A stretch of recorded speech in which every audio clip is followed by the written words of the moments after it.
أعوذ بالله من الشيطان الرجيم بسم الله الرحمن الرحيم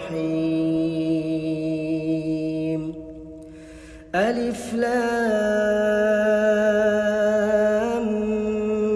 ميم ذلك الكتاب لا ريب فيه هدى للمتقين الذين يؤمنون بالغيب ويقيمون الصلاة ومما رزقناهم ينفقون والذين يؤمنون بما أنزل إليك وما أنزل من قبلك وبالآخرة هم يوقنون أولئك على هدى من ربهم وأولئك هم المفلحون. Assalamualaikum warahmatullahi wabarakatuh. Waalaikumsalam warahmatullahi wabarakatuh. Bismillahirrahmanirrahim. Alhamdulillahirabbil alamin wassalatu wassalamu ala rasulil karim wa ala alihi wa ashabihi wa tabi'ina ajma'in. Assalamualaikum Pak Kiai. Waalaikumsalam warahmatullahi. Saya menanyakan Rabbul Alamin sama Rabbul Ijati. Maknanya, kitabnya. Ya, Rabbul Alamin sama Rabbul Izzah. Ya. Oke, pertanyaan ini tentunya bisa dijawab panjang, tapi sementara ini dijawab singkat aja ya. Rabbul Alamin itu Tuhan semesta alam, alam semesta ini. Yang saya sering sebut, tidak ada seujung jarum pun yang tidak diliputi Al-Hayyu Al-Qayyum. Pemilik 99 Asmaul Husna, tidak ada. Karena alam semesta ini, kezohiriahan makhluk alam semesta ini, tidak ada seujung jarum pun yang tidak diliputi Al-Hayyu Al-Qayyum, yang tidak dikuasai Al-Hayyu Al-Qayyum, yang tidak dipelihara Al-Hayyu Al-Qayyum, yang tidak diberi nikmat oleh Al-Hayyu Al-Qayyum. Nah, Allah dari sisi karena alam semesta itu diramut oleh Allah itu sendiri yang punya nama Allah, maka dari sisi itu Allah menyebut dirinya Rabbul Alamin, sang zat yang meliputi alam semesta dan juga yang meramut. Meramut tuh tahu ya, meramut tuh memelihara.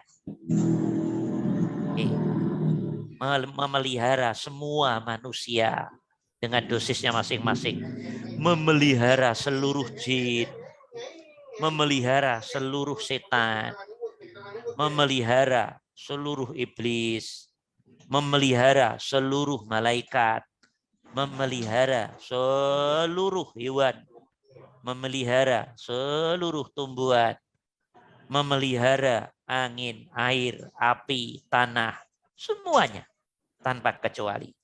Dari sisi itulah maka yang punya nama Allah menyebut dirinya Rabbul Alamin, Tuhan yang memelihara alam semesta. Karena tidak ada satu makhluk pun yang enggak dipelihara oleh Allah. Maka dirinya menyebut Alhamdulillah. Siapa? Allah itu siapa? Rabbil Alamin, yang menjadi Tuhan, yang memelihara, yang menguasai alam semesta. Dah, nggak usah tinggi-tinggi, itu aja cukup. Ya, Rabbul Izzah itu ya Izzah itu artinya tinggi, mulia. Rabbul Izzah itu maksudnya pemilik nama Allah yang menjadi Tuhan yang maha mulia, yang maha tinggi. Nah, Rabbul Izzah itu lebih dialamatkan pada zatiyahnya Allah. Ya, pada zatiyahnya Allah. Yang laisa kamisrihi syai'un wa huwas sami'ul basir. Para arifin sering menyebut dengan Rabbul Izzah. Karena dia nurun ala nur, nur di atas nur, oke, yang sudah tidak bisa dibayangkan, digambarkan, dan seterusnya. Nah, maka para arifin memberi sebutan juga menduplikasi dari dalil nakal yang ada dalam hadis, muncul sebutan Rabbul Izzah. Kalau dalam Qur'annya yang populer Allah Subhanahu wa Ta'ala, sebetulnya sama kayak begitu. Ya, oke. Itu ada lagi yang lain? Kita persilahkan. Assalamualaikum Ustaz. Salam. Silakan Pak Abdullah duluan. Ya, mangga. Iya, terkait yang tadi Pak Ustaz. Jadi di dalam bersikir itu kalau masih misalnya menarik napas, kemudian menghunjam, ya, itu sepertinya masih berjalan Pak Ustaz ya. Apakah masih apa? Masih berjalan Pak Ustaz. Berjalan apanya? Rasanya barangkali masih berjalan Pak Ustaz. Belum menetap untuk merasakan al-hayyul qayyum itu. Terus pertanyaannya? Pertanyaannya, yang kita bisa rasakan itu apakah itu tadi yang dimaksud Rabbul Alamin itu Pak Ustaz ya? Ya, oke. Rasa tentang Rabbul Alamin yang memelihara alam semesta, metabolisme alam semesta, metabolisme makrokosmos, para ahli ilmiah menyebutnya begitu. Karena ada makrokosmos alam semesta, lah kita ini mikrokosmos, disebut oleh para ilmuwan begitu. Mikrokosmos, miniatur dari alam semesta ini. Jadi semua unsur alam semesta ada di manusia. Unsur alam semesta itu apa? Air. Di luar sono ada air. Di dalam diri kita ada air. Di luar sono ada tanah. Di diri kita bahannya adalah tanah. Di luar sono ada udara. Angin dengan aneka kandungannya, oksigen, karbon, macam-macam. Di diri kita ada dimensi itu. Oke. Di luar sana ada dimensi apa? Di diri kita ada. Oke. Di luar sana ada matahari. Di diri kita ada matahari. Namanya sir. Bahkan matahari sir yang lebih dalam dari Nur Muhammad itu ande teman-teman atau kita dikasap dan sir dari manusia itu ditampakkan, maka matahari alam semesta ini bisa redup kalah dengan sir yang menjadi kedalaman hati setiap anak manusia. Oke, ada jasad, ada jiwa, ada hati, ada dhamir, ada fuad, di dalamnya lagi ya dhamir, oke, basiroh, fuad, ini masih zona hati, masih zona alam hati. Lebih, nah ini bagian dari Nur Muhammad. Lebih dalam lagi, nah itu namanya sir. Nah, yang paling dekat dengan Al-Hayyu Al-Qayyum, Rabbul Alamin, Rabbul Izzah, itu sir itu. Nah, maka nanti puncak, ya ini puncak bahasa. Puncak spiritual, kalau seseorang sudah jernih, alam rasanya sudah nembus ke jasad, sudah nembus ke jiwa, sudah nembus ke alam hati, dengan domirnya, dengan basirohnya, dengan fuadnya, masuk ke sir, tak. Nah, itu namanya rosonya roso. Kesucian rasa. Nah, kita semua sedang menuju ke situ. Nah, karena itu perlu melewati zikir 1, zikir 2. Nah, pembiasaan zikir la ilaha illallah, la ilaha illallah semakin kencang, 24 jam tensinya semakin tinggi. Nanti akan teman-teman akan ngerti sendiri, akan terjadi apa di dalam hati pikirmu, dalam jiwamu. Terjadi apa? Nanti akan ngerti sendiri. Loh, kok sekarang semua yang saya rasakan adalah perannya Allah. Nah, itu mulai kelihatan itu. Berarti semakin halus, pikirnya sudah mulai berbuah itu. Nah, oke, ini nggak bisa hanya lewat pelajaran, pemahaman, tapi harus lewat laku, langsung praktek dalam setiap aktivitas kita. Itu pun nggak cukup, harus ada zikir khususnya.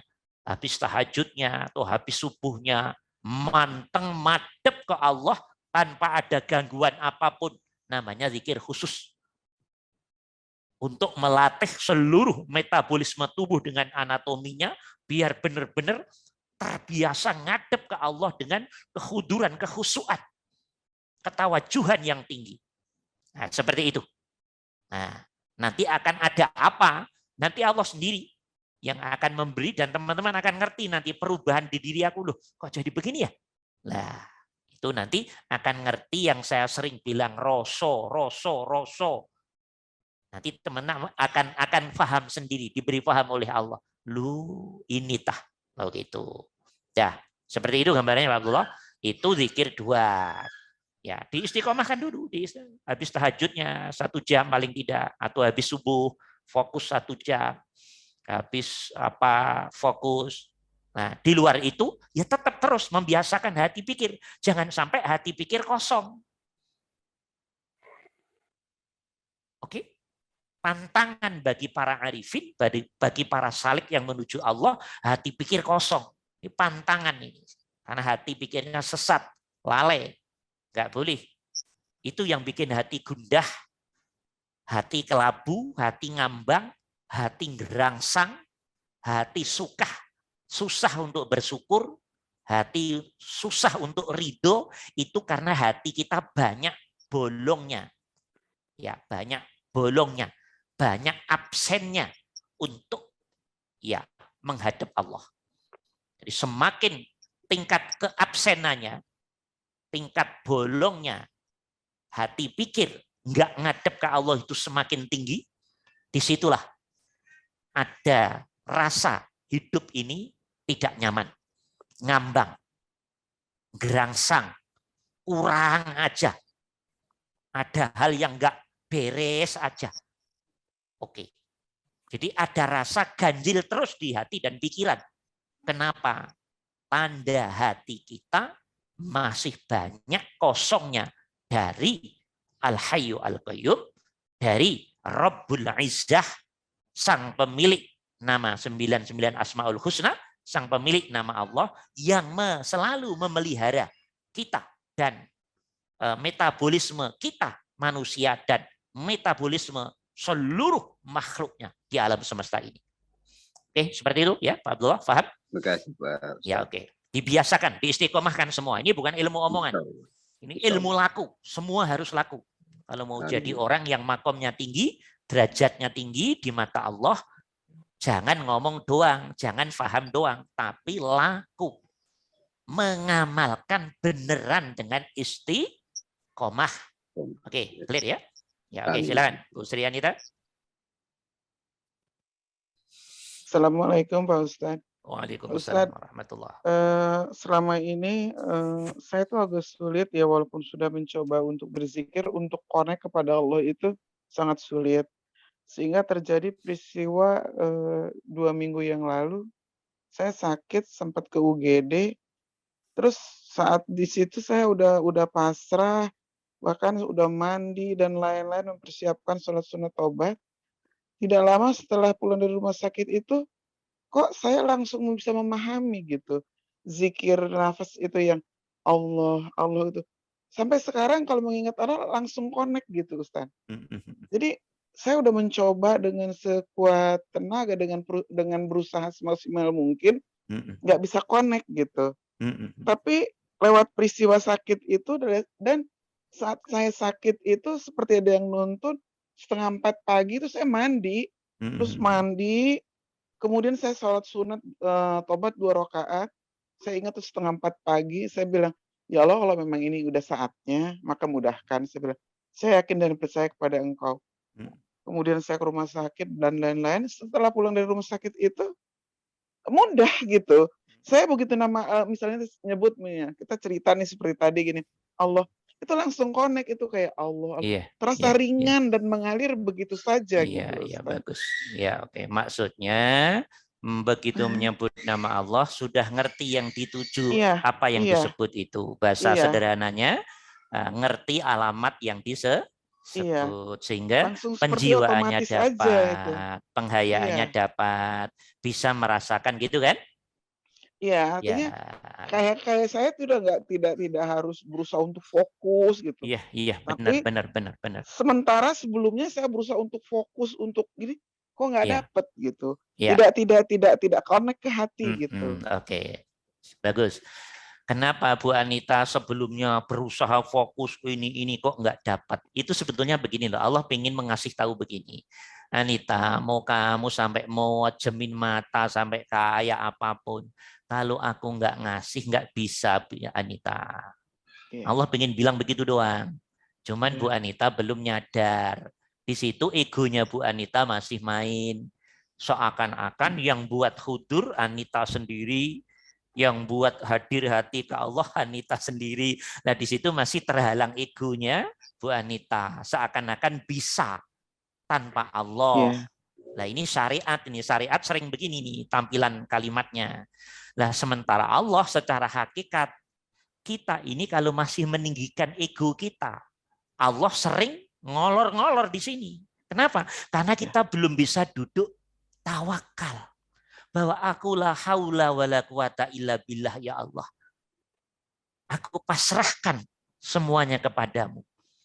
Oke. Nah, tapi nampaknya Allah memang menginginkan cerita seperti itu pada Bu Anita. Ya udah alhamdulillah. Intinya sekarang sudah mulai dibuat enjoy dengan peristiwa yang cukup dramatis itu, yaitu cara Allah pengennya begitu. Ya dinikmati aja dan iya, alhamdulillah membuahkan hasil. Sekarang begitu kita nyebut nama Allah atau dengar orang atau siapa, tingkat kehadirannya langsung enak, maksudnya hati pikirannya Bu Anita langsung ngerti alamatnya. Ternyata yang saya panggil, yang saya sebut, yang dari lahir sampai umur sekarang Tuhan kita, Tuhan saya, Tuhan semesta alam itu ternyata enggak jauh dari diriku. Selama ini kan masih kabur, Tuhanmu itu di mana? Kan begitu tak? Nah, iya, sekarang Ustaz. sudah semakin bisa merasakan bahwa ternyata Al-Hayyu Al-Qayyum itu iya, zat hidup yang liputi dan menguasai sistem metabolisme diriku, sistem anatomi diriku, sistem metabolisme semua makhluk alam semesta sehingga hati bisa duduk pelak enak. Nah, berterima kasih kepada Allah. Ya, Alhamdulillah Pak Allah Ustadz. membuat drama seperti itu.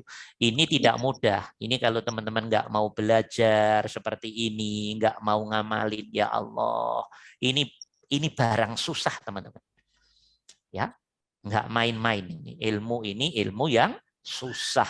Tapi saya lihat teman-teman, alhamdulillah tidak sedikit sudah banyak yang dibuka oleh Allah dengan aneka caranya. Itu fadlu minallah.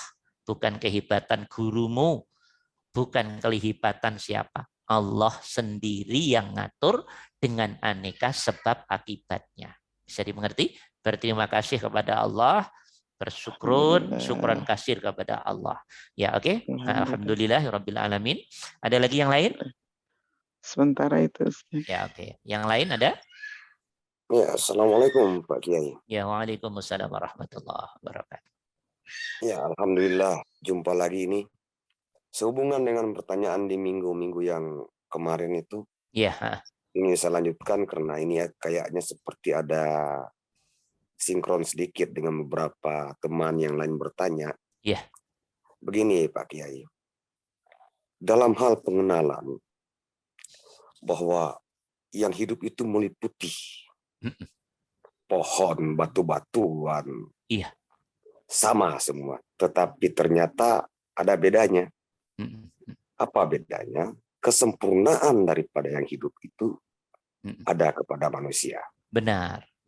Bahwa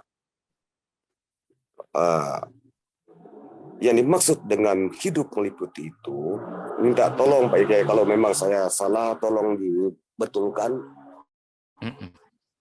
Sebenarnya yang dimaksud yang hidup itu adalah roh itu. Bisa dibuktikan? Bisa. Contoh bayi. Bayi itu hidup. Kenapa hidup? Bergerak. Nangis, segala macam, dicubit, dia tahu, dia nangis. Iya. Tapi dia tidak tahu. hidup, tapi dia nangis. Kalau dicubit, tidak mendapat susu, ASI, dia nangis. Pertanda hidup, tetapi belum sempurna. Nah, ini menandakan ruh. Hanya ruh kepada manusia, dengan tumbuh-tumbuhan, hewan mungkin beda. Itu sudah dibahas oleh Pak Kiai. Satu yang tidak beda. Nah, ini barangkali persoalan pengenalan. Kemudian yang kedua, yang ingin saya tanyakan pada Pak Kiai, begini Pak Kiai. Baik dalam zikir maupun di luar zikir, seperti saat sekarang sedang berbicara, katakanlah bahwa saya bisa merasakan, saya bisa tahu, saya itu secara batinnya, saya bisa merasakan tentang diri saya yang di dalam batinnya itu. Tapi posisinya bukan di luar dan bukan di dalam, tapi tahu persis. Posisinya apa, bukan posisinya. Maksudnya tahu persis bahwa ini yang saya takutkan Pak Kiai. Seperti yang minggu lalu saya katakan, jangan-jangan menimbulkan keakuan. Karena otomatis ada juga kan, man arafa nafsahu faqad arafa rabbahu. Startnya dari situ. Meskipun ini hanya merupakan ikamnya para kiai, para ulama, bukan hadits, tetapi tidak bertentangan dengan kita Muslim bahwa ini mendekati dalam hal pengenalan. Maka kalau saya start dari situ, sekarang saya sedang bicara, tahu persis di dalam secara batinnya bahwa ini loh saya. Tolong betulkan Pak Kiai, jangan sampai ada keakuan di situ. Apakah sudah merupakan ini nur? Sebab dimanapun dia bisa berubah-ubah tempat. Di satu sisi kena di nyawa dikatakan nyawa, kena di roh dikatakan roh, dia juga rupanya. Tidak ada lain, hanya satu, ahad. Mungkin begitu Pak Kiai.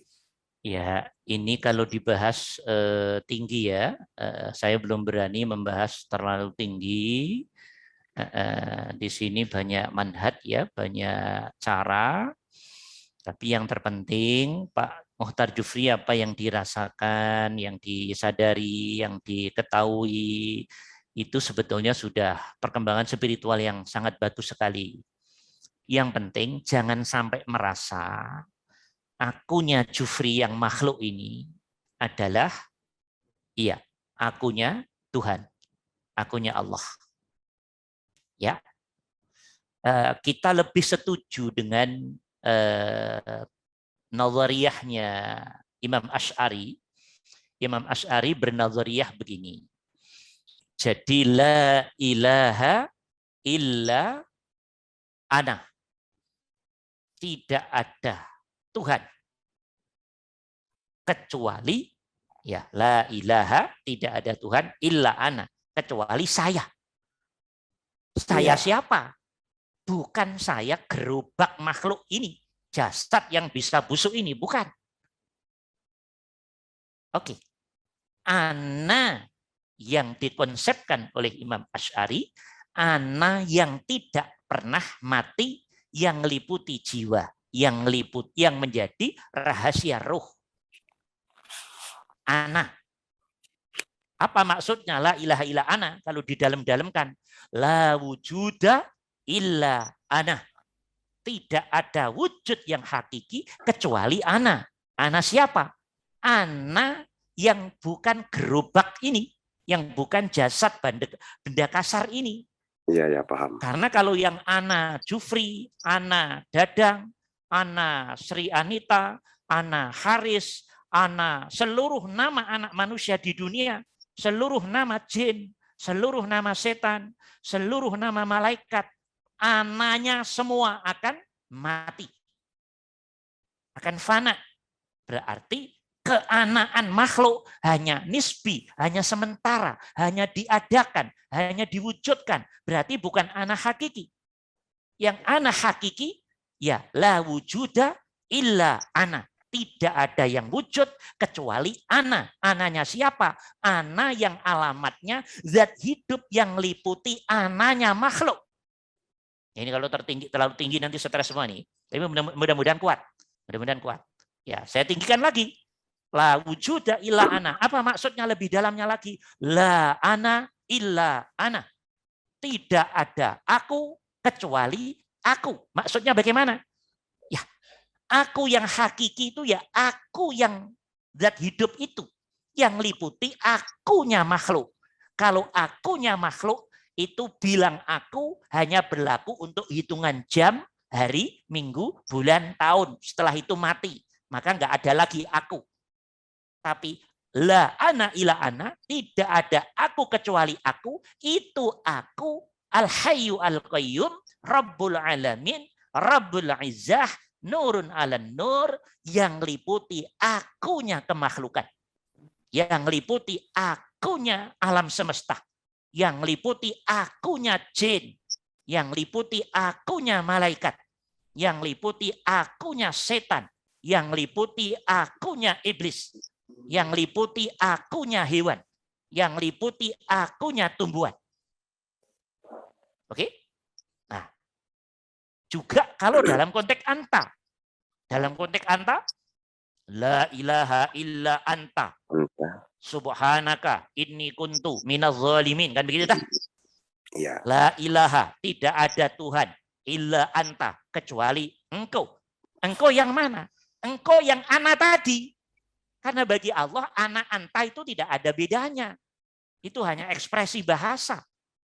Oke. Maka la ilaha illa anta, tidak ada Tuhan kecuali anta. Anta kamu Muhammad, anta Mukhtar Jufri, anta Abdullah, anta Sri Anita, anta Fatimah, dan semuanya. Anta jin, anta setan, anta malaikat, anta makhluk apapun, sifatnya hanya sangat sementara, terbatas. Bukan anta yang sebenarnya, bukan anta yang hakiki. Oke, maka la anta illa anta. Apa maksudnya? La wujuda illa anta. Tidak ada yang wujud yang hakiki kecuali hanya engkau. Engkau yang mana yang hakiki ini? Yang liputi setiap makhluk. Yang liputi diri kita. Itu yang anta yang sejati. Yang tidak pernah mati. Yang khalidina fiha abadah. Oke? Yang liputi jiwa. Yang menjadi rahasianya roh. La anta illa anta. Nah, tidak ada engkau kecuali engkau. Nah, engkau makhluk ini engkau bohongan semua ini. Engkau hanya istilah sosial. Engkau hanya istilah syariat. Engkau hanya istilah komunikasi sosial. Tapi anta yang hakiki, anta yang meliputi Mukhtar Jufri. Anta yang meliputi Dadang. Anta yang meliputi Abdullah. Anta yang meliputi Sri Anita. Anta yang meliputi semua anak manusia, semua makhluk. Itu anta yang hakiki. Kemudian ganti huwa. La ilaha illa huwa al-hayyu al-qayyum. Kan begitu tak? La ilaha illa huwa. Tidak ada Tuhan kecuali dia. Dia Muhammad, dia Dadang, dia Abdullah, dia Mukhtar Jufri, dia Sri Anita. Hitungan menit, jam, hari, minggu, bulan, tahun, habis, mati, busuk. Berarti bukan dia yang beneran. Tapi dia makhluk. Tapi yang dia yang beneran pasti la wujuda illa huwa. Tidak ada yang wujud yang hakiki kecuali dia. Dia yang mana nih? Tujuannya yang mana ini yang dimaksud? Alamatnya yang mana nih dia ini? Dia yang liputi seluruh anak manusia. Yang liputi seluruh setan, jin, iblis, malaikat, dan alam semesta ini. Dia yang Rabbul Alamin. Dia yang Rabbul Izzah. Dia yang nurun ala nur. Dia yang meliputi dia Muhammad, dia Mukhtar Jufri, dia Dadang, dia Sri Anita, dia Abdullah, dan seterusnya. Dia yang liputi itu. Maka kesimpulannya, la huwa illa huwa. Tidak ada dia kecuali dia yang hakiki. Dia yang diarahkan ke manusia, ke setan, jin, iblis, malaikat. Itu dia komunikasi sosial, komunikasi syariat, komunikasi logika, komunikasi sebab akibat.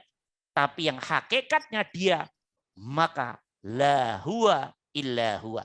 Tidak ada dia yang hakiki kecuali Dia yang meliputi alam semesta, yang meliputi diri kita.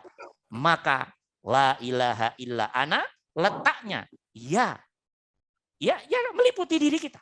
La ilaha illa anta, antanya ya meliputi diri kita dan alam semesta. La ilaha illa huwa, ya yang meliputi diri kita sendiri. Ana, anta, huwa, bagi ahli tauhid sudah tidak berjarak. Karena hakikinya ya al-hayyu al-qayyum yang meliputi diri kita. Yang penting alam rasa sadar teman-teman duduk manis di situ. Duduk di hakiki zat hidup yang meliputi ana makhluk, anta makhluk, huwa makhluk. Maka nanti salah satu komunikasi atau metode zikir nafas bukan Allah, ada yang Allah, ada yang la ilaha illallah. Lah, nanti ada salah satu metode lagi. Hu Allah. Hu yang mana? Hu itu alamatnya mana? Zat hidup yang meliputi diri kita. Zat hidup yang meliputi alam semesta. Hu Allah. Dia Allah. Dianya dia yang alamatnya lebih dekat dari diri kita sendiri. Kalau para ahli ma'rifah udah ngerti. Karena ana, anta, huwa itu satu zat, satu rasa, satu kesadaran dalam rasa dan kesadaran kita. Oke, bisa dimengerti? Nah, karena ana, anta, huwa alamatnya satu, maka itulah nanti hakikatnya tauhid ada di situ. Nah, kalau masih dalam perjalanan kan ada ana aku, ada anta Allah. Jadi antara aku hamba dan antanya Allah berjarak.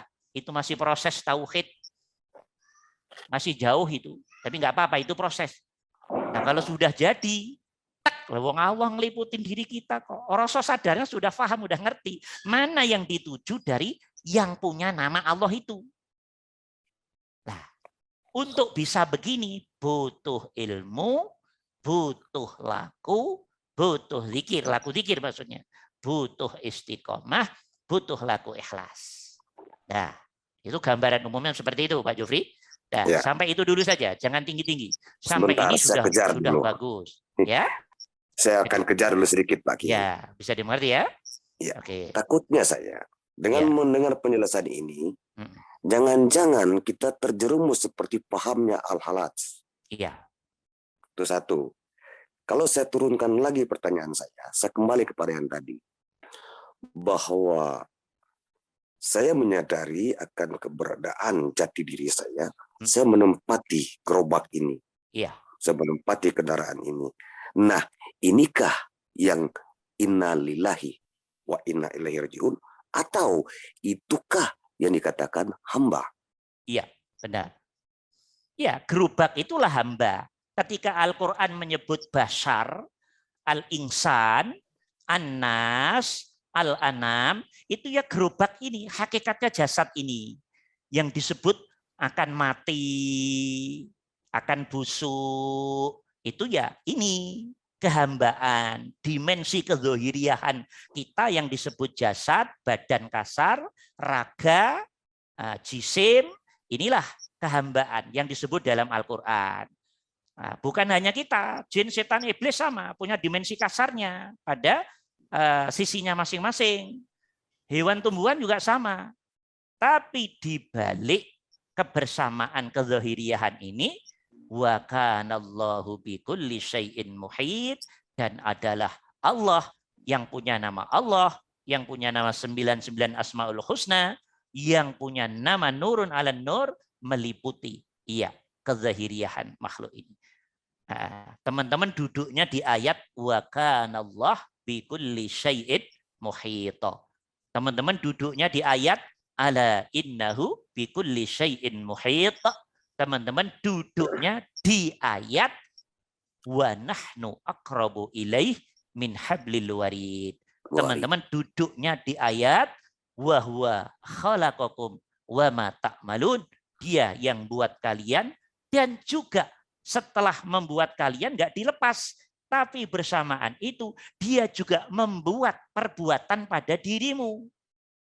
Bahwa dirimu itu sejatinya dimanage oleh yang buat dirimu itu. Maka yang buat dirimu dan kelakuanmu namanya Khalik, dirimu karena dibuat, kelakuanmu karena dibuat, maka dirimu namanya makhluk. Makhluk itu artinya dibuat. Oke. Yang salah kalau duduknya aku ini loh Allah, zahir batin, diyakini, dirasa, disadari. Itu Fir'aun. Ana rabbukumul a'la. Gue ini Tuhan kalian. Fir'aun ngomong begitu, zahir batinnya mengikrarkan, yakin, ngeroso, nyadar. Gue ini bro, Tuhan ente. Ini yang kafir. Bisa dimengerti? Harus mampu membedakan. Ini ilmu yang sangat sulit, perlu ilmu yang tinggi, perlu laku. Kalau nggak cerdas saja bisa jadi keterangan saya tadi bisa nggak paham. Oke, bisa dimengerti ya? Itulah maka kenapa ada hadis orang yang sudah bersih hati pikirnya, ya, orang yang sudah bersih hati pikirnya saat dia melihat, maka sejatinya yang melihat aku, kata Allah. Loh, ya. Saat mendengar, yang dengar siapa? Aku. Ini bukan ngarang sendiri, ini hadis ini. Saat saja dia berjalan, yang berjalan siapa? Yang berjalan siapa? Ya Allah ngaku, yang berjalan aku. Ini maksudnya gini loh, maksudnya gini. Ini kalau nggak diterangin dalam bisa kesesat semua ini. Jadi orang yang hati pikirnya sudah jernih, karena totalitas rasa sudah tek ke Allah, maka isi rasa sadarnya kan sudah al-hayyu al-qayyum semua toh. Lah dari situ iradah dia, keinginan dia dikendalikan Allah. Kudroh dia secara jernih dikendalikan Allah. Maka saat dia menulis, dia bisa merasakan ternyata perbuatan menulis ini bukan berdiri sendiri pelakuku. Ternyata bersamaan ini Al-Hayyu Al-Qayyum yang menjalankan. Dan aku sehingga bisa merasakan peran Al-Hayyu Al-Qayyum pada diriku ini. Saat aku melempar, ternyata bukan independensi lemparan diriku sendiri. Karena aku hakikatnya la haula wala quwata illa billah. Ternyata saat aku melempar, aku sudah punya rasa bahwa gerak-gerik ini ternyata digerakkan oleh Al-Hayyu Al-Qayyum, sang pemanage, pemelihara, penguasa metabolisme diriku dan alam semesta ini. Saat itu aku bisa merasakan. Nah, berarti saat sudah sampai sini, ya sudah. Hatinya kan sudah jernih, bikinnya jernih. Yang lempar kata Allah, wa ma ramaita idz ramaita walakinallaha rama. Awas, ketika kamu melempar, itu yang lempar bukan kamu loh, bro, kata Allah, tapi gue yang lempar. Tapi kalau hatinya masih kotor, nggak bisa merasakan ini, nggak bisa. Makan aja nggak nyadar, nggak ngerasa kalau itu sedang diberi makan oleh Allah kok. Minum berapa gelas aja nggak bisa kok. Ngerasa nyadar bahwa dia sedang mendapat minuman langsung, diberi minum langsung oleh Al-Hayyu Al-Qayyum yang menggerakkan badan kasar dia untuk kepentingan pertumbuhan, perkembangan badan kasarnya kok. Dablek terus kok. Ini urusan kejernihan hati dan pikiran. Oke, ini yang dimaksud saya bilang roso. Berapa ribu kali saya bilang roso. Kesadaran. Jadi yang bedain orang yang sudah sampai pada Allah atau belum, nanti endingnya di roso dan kesadaran itu. Yang dablek tiap hari makan ya nggak nyadar kalau siapa yang ngasih makan itu. Nah, saat dia ngambil makanan, kemudian menggerakkan tangan, mulut mengunyah, lo dikira itu perbuatanmu secara independen gitu? Bukan. Kalau begitu berarti dirimu belum memahami, belum kenal, belum ngerti Tuhanmu. Buktinya alam hatimu, pikirmu masih kotor, belum mampu merasakan, belum mampu melihat lewat rasa dan sadarmu. Tapi bagi yang sudah ahli tauhid, kelihatan Allahnya. Kelihatan wa ma ramaita idz ramaita walakinallaha rama.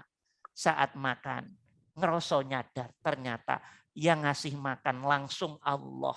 Zat hidup yang jalanin dirimu itu loh.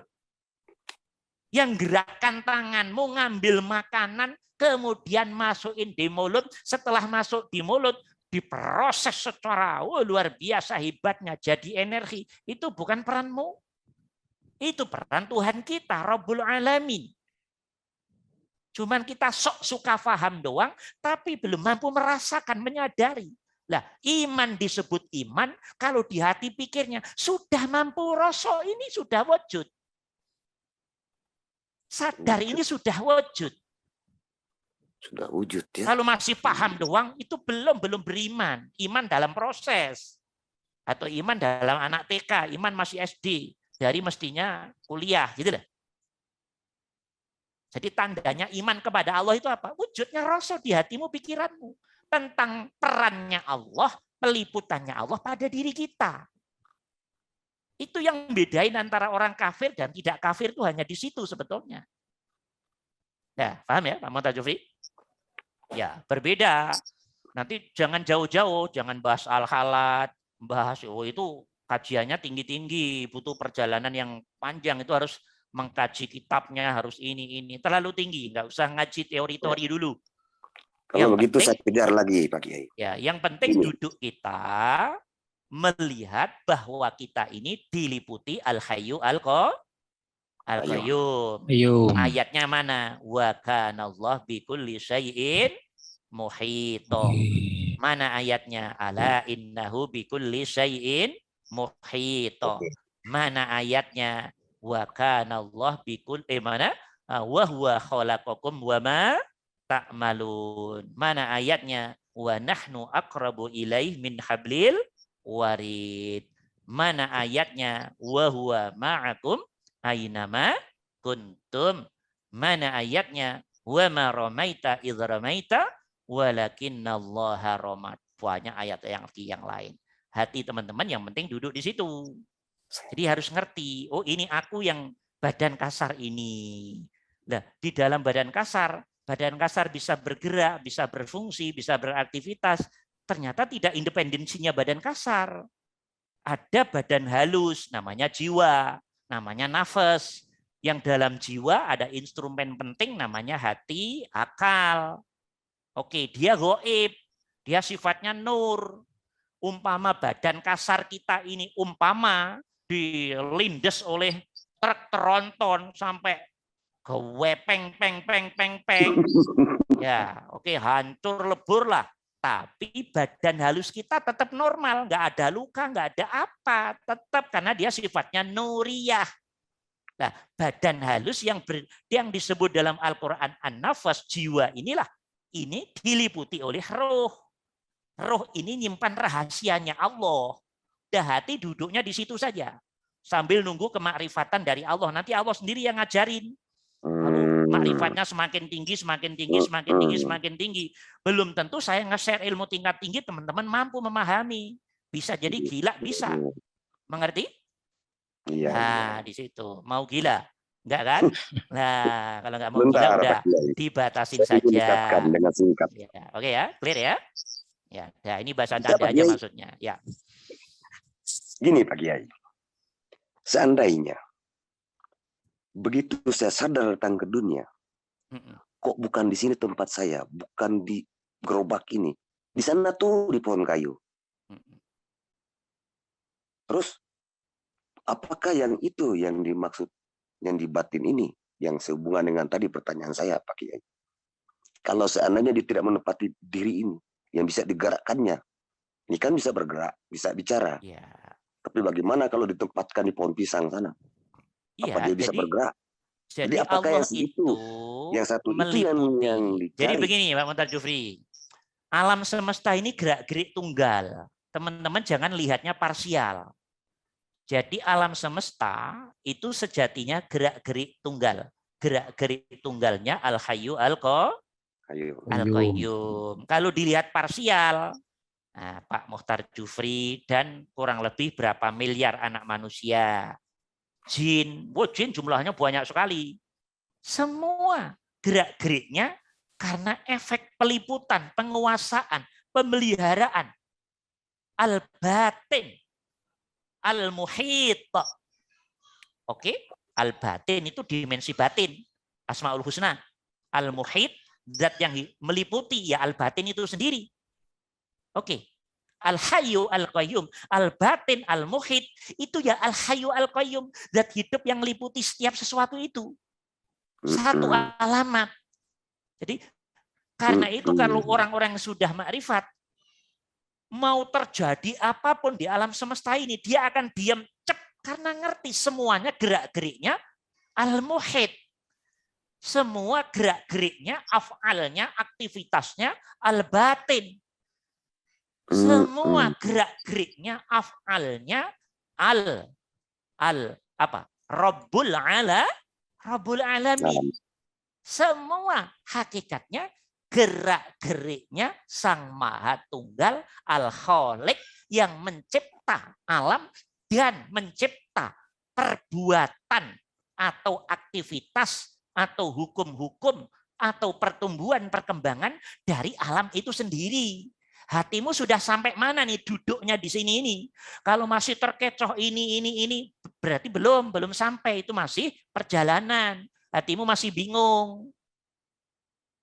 Mengerti? Kalau hatimu sudah diem cep kayak Nabi Khidir, nah sudah sampai.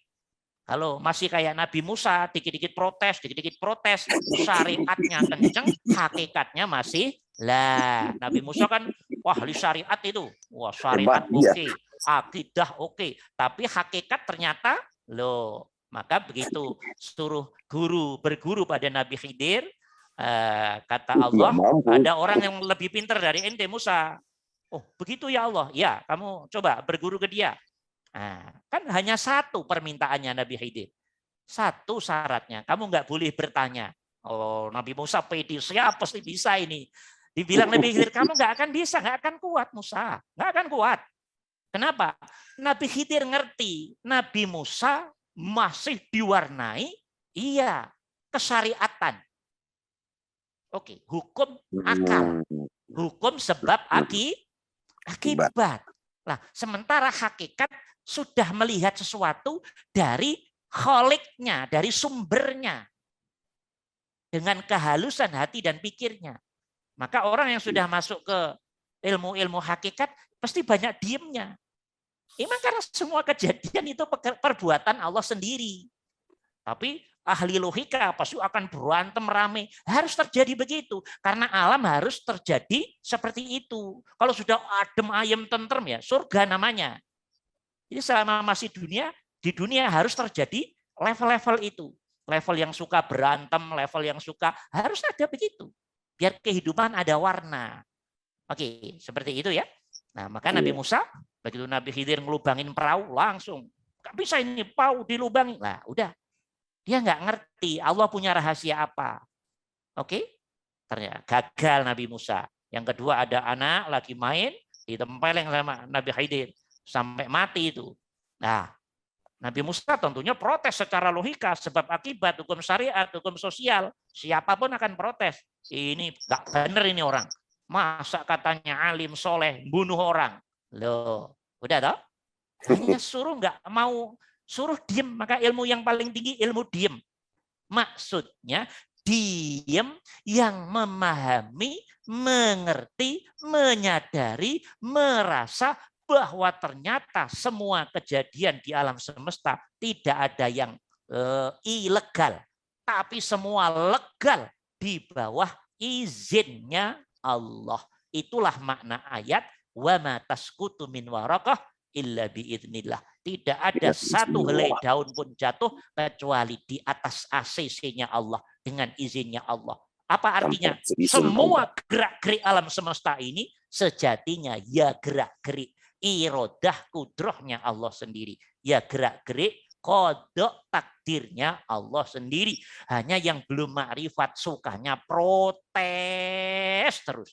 Gini nggak benar, gitu nggak benar. Nah itu yang belum makrifat begitu. Nah, kalau sudah makrifat insya Allah diem aja. Diem tapi ngerti, paham. Duduk pada tauhid. Nah seperti itu gambarannya. Oke, itu dulu saja, nggak usah tinggi-tinggi, nanti bisa bahaya juga. Yang penting duduknya duduk la ilaha illallah, tahu yang punya nama Allah itu siapa, ternyata Al-Hayyu Al-Qayyum. Al-Hayyu Al-Qayyum itu mana alamatnya? yang liputi diri kita dan alam semesta. Ayatnya jelas, wa kanallahu bikulli syai'in muhit, ala innahu bikulli syai'in muhit.